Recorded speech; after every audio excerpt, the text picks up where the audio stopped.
Hey everyone, Andrew here, bringing you another video review, and today we're going to be doing Batman Venom. Take a look at the cover. Now, Batman Venom is part of the Legend of the Dark Knight series, which takes place roughly within Batman's first year. Now, to be honest, I didn't bother to learn the names of the bad guys in this. One's a doctor and one's a general, so I'll just call them Dr. Dude and General Guy. Yeah. Anyways, the story starts off with a little girl being kidnapped. And Batman tracks her down to Gotham's sewer. And there's this big rock preventing him to getting to her. In addition to that, the sewer is filling up with water, so this girl is drowning. Now, Batman tries to lift with all his might to get this rock out, but it's just not physically, humanly possible to do, and the girl dies. Now, this weighs heavy on Batman's heart.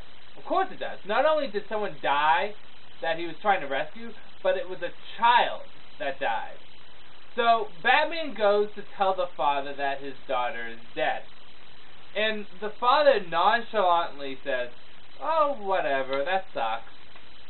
Doesn't even care that his daughter is dead. And he shows Batman all these chemicals and drugs that he is making. And he tells him about this capsule. This capsule can increase your strength, your speed, and your ability, and you wouldn't even need to go to the gym or do anything. Batman looks at this pill for a good minute, just stares at it, contemplating whether to use it, throws it on the ground and says, "I don't need your drugs," and kind of goes off. He then goes back to the Batcave to lift some weight, to prove that he can lift the amount of weight that was needed to save the girl, but he pulls the muscle in his arm. Alfred tells him, you should sit out, but Batman wants to go after the guys that kidnapped this little girl. He goes after them, and he gets the shit beat out of him, because he pulls his arm muscle. He can't move that arm at all, and he gets hit in that area. He then goes back to the Dr. Dude, and he takes the drug, and he starts using it, and he becomes stronger, he becomes faster, he becomes better, but there's a side effect to this. Batman becomes incredibly aggressive, as with most performance-enhancing drugs do you, but in addition to that, he kind of becomes like a caveman, kind of brain dead, for lack of a better term. He becomes very dependent on them, too. Every time he goes back to the doctor for these drugs, the doctor always forces him to beg for the drugs. Now, eventually, this general guy comes in, and he offers Batman a job. Batman says no at first, just wants his drugs. But eventually, to get the drugs, he needs to take this job. The job is to kill Commissioner Gordon. Now, Batman goes out, and he stalks Commissioner Gordon, and eventually flies down, and he says, "I'm here to kill you." And he says, "Someone sent me here to kill you. We need to take these people out." So Batman and Gordon and the police go after the general guy and the Dr. Dude.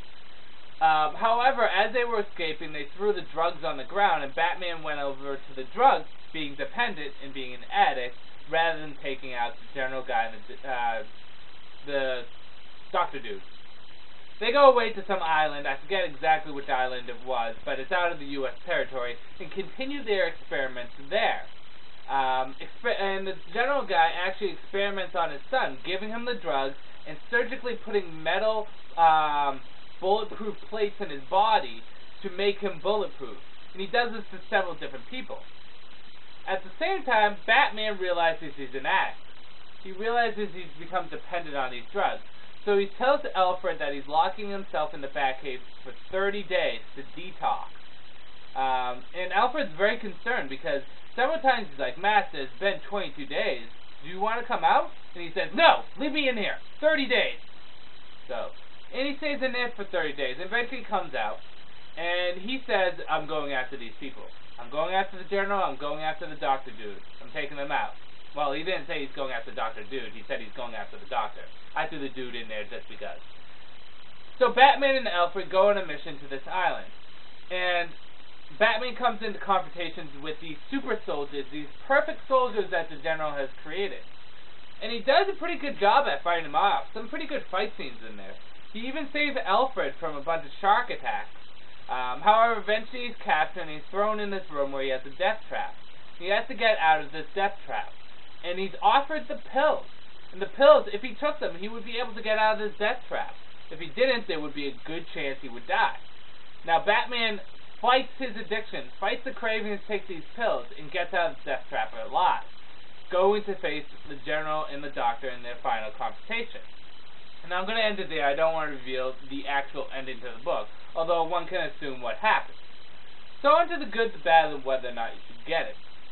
Well, I'm just going to go into how I feel about this. I'm very torn between Batman and Venom. Because on one hand, it's a really good story, has a good plot, and kind of teaches a valuable lesson. Drugs are bad! But on the other side, I cannot picture Batman taking drugs in any way, shape, or form. Even if a child died under his watch, it still feels very unnatural Batman would succumb to performance-enhancing drugs. It's just, I don't believe it. So let's just talk. Good things. The action was very nice. The art was very good. The dialogue was pretty nice, and the concept of the story was good. Bad. I don't like how Batman was in the Batcave for 30 days. It kind of it kind of takes away a lot of time that could have been done in the first year. If that makes any sense. In addition to that, Batman taking drugs just feels very out of character. So on a whole, how do I feel about this? Well, like I said, I'm kind of, I don't know how to feel. Just Batman taking drugs doesn't feel right to me. So for a normal comic book reader, they probably would enjoy this because it is a good, solid story. The second half of the story was really fun. The first half was a little, for a Batman fan, they probably would enjoy this would not, because like me, they probably wouldn't believe Batman taking performance-enhancing drugs. So, on a whole, I suggest not getting Batman Venom at all for two reasons. One is, I just really didn't care for the story all that much. But two, the graphic novel is out of print, so you're going to be paying a pretty penny for it. Unless you find it at a comic book store, then you're paying $9.